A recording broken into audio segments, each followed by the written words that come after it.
안녕하세요. 팔센스메 디자이너 소피입니다. 제가 뮤잉에 대한 영상 여러 번 올렸는데요. 간혹 뮤잉 후 볼살이 빠졌다든지 사각턱이 됐다든지 턱관절 통증이나 턱밑 통증을 호소하는 분들이 있으시더라고요. 그래서 그런 분들에게 적합한 뮤잉 방법에 대해서 말씀드리려고 해요. 뮤잉의 기본과 실제 효과에 대한 설명은 이전 영상들이 있으니까 참고해 주시기 바랍니다. 우선 뮤잉으로 볼이 패이고 사각턱이 된다는 분들이 있어요. 근데 유튜브에 뮤잉 간증으로 유명한 외국인 얼굴들을 보아도 눈여겨봐야 될 변화가 있어요. 모두 공통적으로 볼살이 패이고 사각턱이 되었죠. 사진상으로는 확연히 비포보다 애프터가 더 잘생겨 보이고 뚜렷해 보이긴 하지만 대다수의 한국인들이 본인의 얼굴이 사각턱이 되고 볼살이 패이는 걸 선호하진 않을 거예요. 이건 서양인과 동양인은 골격대 차이에서 오는 선호도 차이 때문이에요. 얼굴은 3차원 입체감이 뚜렷하면 뚜렷할수록 더 매력적인데요. 서양인은 장두형이라고 얼굴 폭이 좁고 앞뒤로 깊이가 깊은 얼굴형이 많은데요. 이럴수록은 옆으로 볼륨을 주는 광대뼈라든지 사각턱이 얼굴에 입체감을 주어서 더 매력적으로 느끼게 해요. 거기다가 광대 밑이 트이게 되면 하관에 음영을 주어 V라인이 되기 때문에 사각턱이 되어 넓적한 얼굴 느낌이 되는 것을 상쇄시켜줘요.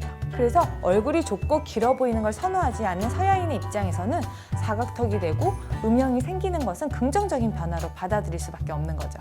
하지만 단두형으로 얼굴이 얇고 넓은 한국인의 입장에서는 얼굴이 더 넓어 보이는 것은 선호하지 않아요. 그리고 골격에 따라 근육의 발달도 다른데요. 얼굴이 길고 턱뼈가 잘 발달하지 않은 분들은 깨물근도 얇은 반면에 아래턱이 각진 분들은 깨물근도 두껍고 잘 발달되어 있는 경우가 많아요. 일반적으로 한국인들은 서양인에 비해서 사각턱도 발달되어 있고 깨물근도 도톰한 경우가 많아서 굳이 깨물근을 더 발달할 필요가 없는 경우가 많아요. 그러기 위해서 뮤잉하는 동안 신경 써야 될 거는 치아와 치아 사이가 닿지 않도록 하는 것이 중요해요. 이게 뮤잉을 하기 위해서 혀를 입천장에 누르는 힘을 주면 자연스럽게 다무는 힘이 들어가기 때문에 이 사각턱이 있는 깨물근 부위에 어쩔 수 없이 조금은 힘이 들어가는데요. 치아와 치아 사이가 떨어져 있다면 사각턱이 발달할 정도의 힘이 들어가진 않아요. 그래서 평소 뮤잉을 하실 때 M 소리가 날 정도로 치아와 치아를 살짝 떨어뜨리고 한다면 사각턱이 발달하는 거에 대해서는 크게 걱정하지 않으셔도 될 것 같아요. 그리고 뮤잉 후 깨물근에 힘이 들어간다면 손으로 마사지해주는 방법도 있어요. 이 깨물근은 광대 밑에 이 손가락 3개 정도 너비로 이렇게 비스듬히 주행하고 있거든요. 이 근육 주행에 수직이 되게 이렇게 동그랗게 마사지를 해주면 되고요. 엄지손으로 뻐근할 정도로 해주셔도 되고요. 난 좀 많이 발달했다. 작게 주먹 쥐고 해도 상관없으세요. 아프게까진 하지 않아도 되고 시원하다 느낌 정도로 틈 날 때마다 풀어주는 것은 도움이 될 거예요. 뮤잉으로 볼이 패이는 것을 방지하는 방법도 있어요. 아무래도 통통한 볼살은 아기를 연상하면서 어려 보이기 때문에 성숙한 얼굴보다는 동안 얼굴을 좋아하는 한국인 입장에서는 볼살이 빠지는 것을 선호하지 않아요. 그래서 뮤잉을 통해서 볼살이 빠질까 봐 걱정하시는 분들이 많으시더라고요. 우선 서양인들이 왜 뮤잉을 통해 볼살이 빠지는지 그 원인부터 먼저 알아야 돼요. 저도 원인이 궁금해서 닥터뮤를 지지하는 월소 트로피스 사이트를 비롯한 다양한 자료를 찾아보았는데요. 서양인들은 볼살이 통통한 이유를 지방뿐만이 아니라 이 협근이라 하는 근육을 발달을 원인으로 보아요. 이 협근은 볼 쪽 입안을 감싸는 근육인데요. 입안을 조여 입안 공간을 줄일 때, 즉 코선을 불거나 아니면 앞귀를 불 때 쓰는 근육이라 생각하시면 되세요. 기본적으로 말할 때나 음식을 삼킬 때 이 근육을 쓰는데요. 문제는 깨물근이나 혀 근육이 약해지면 이 협근에 의존해 음식을 삼키기 때문에 협근이 과도하게 발달하는 경향이 있다고 해요. 그래서 뮤잉을 통해서 혀 근육이 강화가 되면 이 협근에 의존하는 습관이 개선되기 때문에 협근이 위축되어서 볼살이 빠진다고 하고 있어요. 아쉽게도 이 협근과 혀 근육의 상관관계에 대한 조사는 이 사이트를 제외하고는 찾아볼 수가 없어서 과연 이 주장이 얼만큼 신빙성이 있는지는 알 수가 없는데요. 다만 한국인과 서양인은 이 협근에서 약간의 차이가 있어요. 평소 발음할 때 입 뒤에 힘을 줘서 발음하는 영어권과 다르게 한국어는 말할 때 입 크기의 변화도 적고 입에 힘을 빼서 발음하는 경향이 있어요.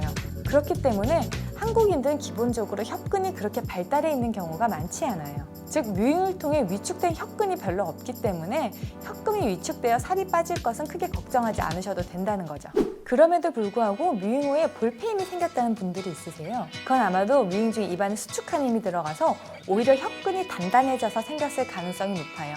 그래서 근육이 위축되는 서양인과 다르게 움푹 패이는 거는 걱정하지 않으셔도 되지만 나는 조금이라도 패이는 게 싫다 하시는 분들은 당장 뮤잉을 중단해주세요. 그러면 시간이 지나면 원래대로 돌아오니까요. 그리고 뮤잉을 할 때 입안을 수축하는 근육에 힘이 많이 들어가는 분들은 그만큼 혀 근육이 약할 가능성이 높아요. 그런 분들은 뮤잉하기 전에 혀 근육만 단독적으로 근육 훈련을 해주는 것도 도움이 되거든요.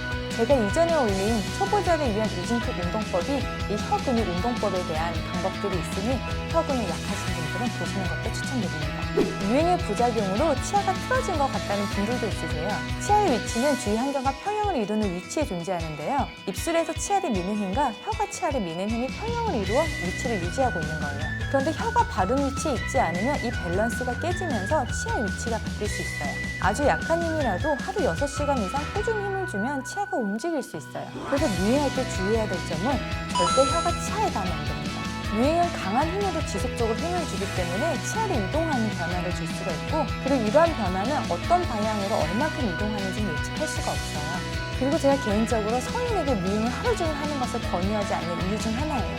잘못된 자세로 오래 하면 오래 할수록 부작용이 커지기 때문이죠. 뮤잉을 하면 턱이 아프시다는 분이 있으세요. 일단 통증이 있으면 바로 중단해주세요. 자세가 틀렸던지 병적인 문제가 있다는 거예요. 자세가 틀렸을 가능성은 턱의 위치가 바뀌었는지 먼저 체크해보는 게 좋아요. 손으로 턱을 감싼 다음에 뮤잉을 했을 때 턱의 위치의 변화가 어떻게 생기는 건지 보는 거죠. 턱이 만약 뒤로 밀리는 힘을 준다면 턱 관절에 힘이 들어가기 때문에 무리가 갈 수 있고요.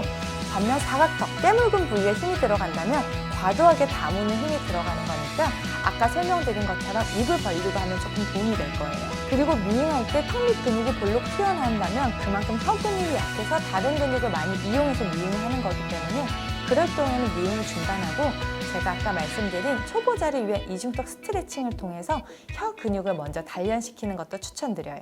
그리고 제가 지금 말씀드린 거에 포함되지 않고 본인은 제대로 하고 있는 것 같은데도 통증이 있다면 운동 시간과 강도를 줄여서 천천히 적응하는 것이 좋습니다. 무엇보다 저는 개인적 의견으로 이미 성장이 끝난 성인에게서 심리적 이유로 뮤잉을 하신다면 굳이 하루 8시간 이상 뮤잉하는 것을 추천드리진 않아요. 뮤잉으로 이미 자란 뼈가 작아지거나 변화하는 것은 아직 인정되지 않았어요. 하지만 뮤잉은 일종의 구강 근기능 운동인데요. 혀 근육이 강화되어 생기는 다양한 심리적, 기능적 효과에 대해서는 여러 논문을 통해 입증되어 있어요. 그리고 이런 근기능 운동을 위해서는 굳이 하루 8시간 하는 게 아니라 하루 10분 정도라도 틈틈이 꾸준히 해주시면 충분히 효과를 얻을 수가 있어요. 오히려 뮤잉하는 시간이 길면 길어질수록 원치 않은 부작용도 생길 수 있으니까요. 물론 평소 뮤잉하지 않을 때도 바른 자세로 코로 숨쉬고 혀는 제 위치에 두는 것은 신경 쓰셔야 되고요. 아침 저녁으로 간단히 보고 따라할 수 있는 성인을 위한 자세 교정과 혀 근육 강화 운동인 하루 5분 이중턱 스트레칭 영상도 추천드립니다. 뮤잉은 아직 검증되지 않은 부분들이 많이 있어서요. 결론 부분은 제가 여러 논문을 바탕으로 한 개인적인 의견임을 말씀드리고요. 새로운 사실 또 알려진 거 있으면 제가 또 정리해서 말씀드릴게요. 그럼 오늘도 어깨 내리고 턱 밑 조이고 광대 스마일 안녕.